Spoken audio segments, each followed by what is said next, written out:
my beloved Boss Mike Cervera.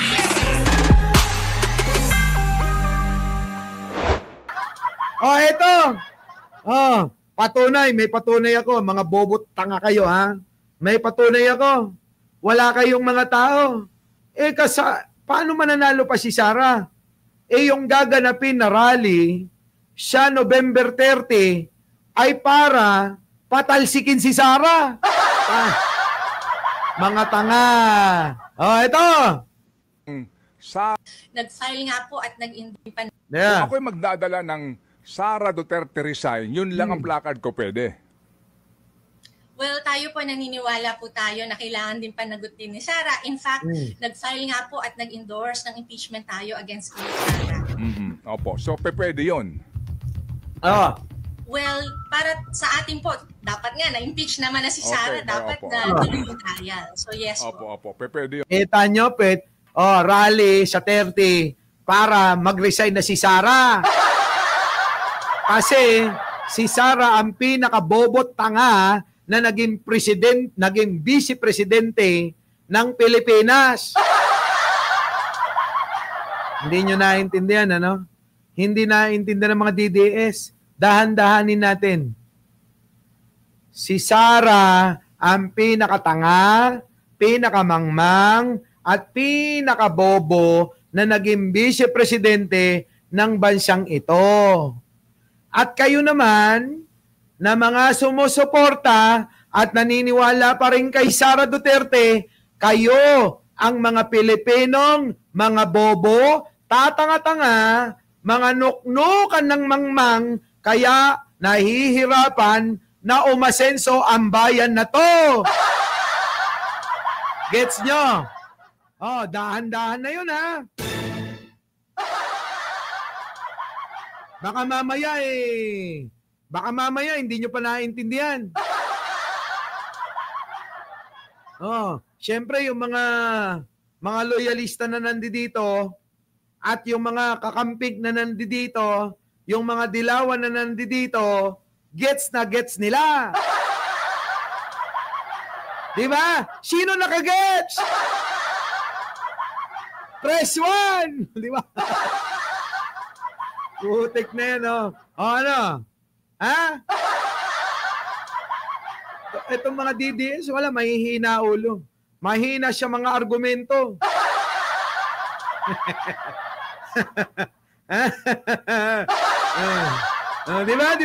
Diba?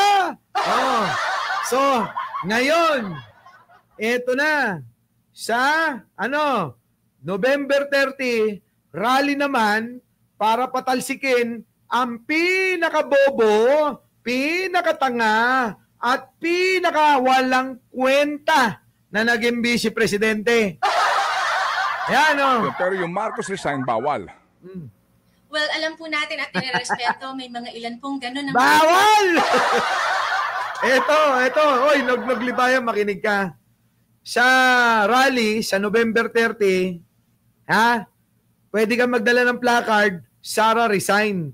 Pero kung magdadala ka ng Marcos resign, bawal. so paano ito? Ano ba? Rally ba ito ng taga-suporta ni Pangulong Bongbong? Walastik. Kapag ka-rally, ito, liliwanagin natin kasi nga bobot mga mangmang yung mga DDS. Baka angkinin na naman nila yung rally sa November 30. Alam nyo naman yung mga yan. Mga aangkin, hindi makabuo ng rally nilang sarili. Ito. Dadandahanin natin, mga kababayan ko. Dahan-dahanin natin. Kung kayo ay pupunta sa November 30, magdadala kayo ng placard, Sara resign, okay po yan, approve. Pero kung kayo ay pupunta, magdadala kayo ng Marcos resign, umalis-alis na kayo. Baka maulit yung nangyari na pagtatabuyan sa inyo ng Iglesia ni Cristo. Mangyayari uli yung pinagtabuyan yung mga tatanga-tanga, nuknukan ng mangmang, at mga bobong mga DDS. Kung hindi ba naman mga bobot tanga yan eh, ipagtatabuyan ba ng INC? Di ba? Sabi ng mga INC, oh, hindi kayo kasali. Bawal dito mga bobot tanga eh. Di ba? Gumawa kayo ng rally ng mga bobo, tangat, mangmang. Yan. O ayun, nandun sila. Awa ng Diyos, nakabuo naman sila ng 18. 18 nagrarally. Oo. Ito na ba yung magpapabagsak kay Pangulo? Puta. Sabi nila, Sara, humanda ka na, magiging presidente ka na. Sa pamamagitan ng 18? Partida, yung 18 kasama pa anino. Wala, stick na yan, oh. Wale! Diba? Galing ng INC. Pinagtabuyan ng mga parang mga aso. Diba? Di ba kayo nahihiya nun? Huwag kayong mag-alala. Ako, nahihiya ako para sa inyo. Nakakahiya, diba? No. Idadamay ko na yung mga nandito. Hindi ba kayo, mga kababayan, hindi ba kayo nahihiya para sa mga DDS na mga pinagtabuyan na parang asong ulol? Diba? At ngayon, may malakihan na naman rally, mukha na naman sisingit yung mga asong ulol sa hindi naman nila rally. Sakit, ang sakit sa ulo ng mga DDS. Sobra, no? Sobra yung kamangmangan nila. Eto, narinig ninyo. Ulitin ko para maunawaan yung maigi. Eto na. Pakinggan ninyo, Kung ako'y magdadala ng Sara Duterte resign, yun lang ang placard ko pwede. Well, tayo po naniniwala po tayo na kailangan din panagutin ni Sara. In fact, nag-file nga po at nag-endorse ng impeachment tayo against kay Sara. Opo. So, pwede yun.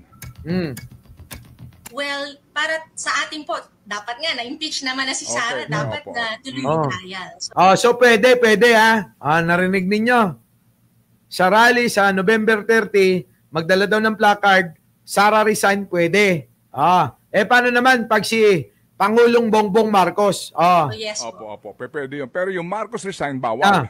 Bawal. Well, alam po natin at nirerespeto, may mga ilan pong ganun ang panawagan and we respect that po. Pero sa ngayon po, ang mga kasama po natin sa koalisyon ay we will cross the bridge when we get there po. Kung sakali man na the evidence points to that and makita natin in the same manner na nag-file tayo ng impeachment. Si ate, ang daming paikot-ikot, sabihin mo na lang.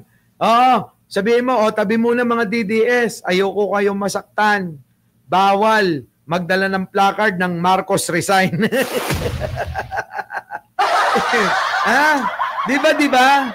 Mga kababayan, ang pwede lang, Sara Duterte resign. Yo! Wala stick. Ang daming paikot-ikot ni ate. Kakamukha pa naman ng ex ko to. Diba? Nanonood kaya si Jen? Magagalit yun eh. Ano na? Alastik ko, paano na yan? Yung mga nagnanais na patalsikin si Manong Bongbong, mukhang mababaliktad, mukhang si Sara pa yung mapipilitang bumaba sa pwesto. Sara Duterte, ang kapal ng mukha mo. Kapag nag-rally yung taong bayan laban sa iyo at nanatili ka pa sa pwesto, ikaw na talaga. Wala nang tatalo. Sa kakapalan ng pagmumukha mo. Tama ba? Tama? Sino makapal ang mukha? Siyempre si Buday. Di ba? PBBM lang malakas. Late ka na. Late ka na. So, paano mga kababayan? Naantok ako. Sa totoo lang, gusto ko pa sanang ituloy itong mahabang live natin. Kaya lang talagang, kailangan ko magpahinga. Talagang babagsak na yung mga mata ko eh. So paano? Kita-kita na lang po tayo mamaya. Ano po? Oo. Maraming salamat mga kababayan. Opo. Our beloved Boss Mike.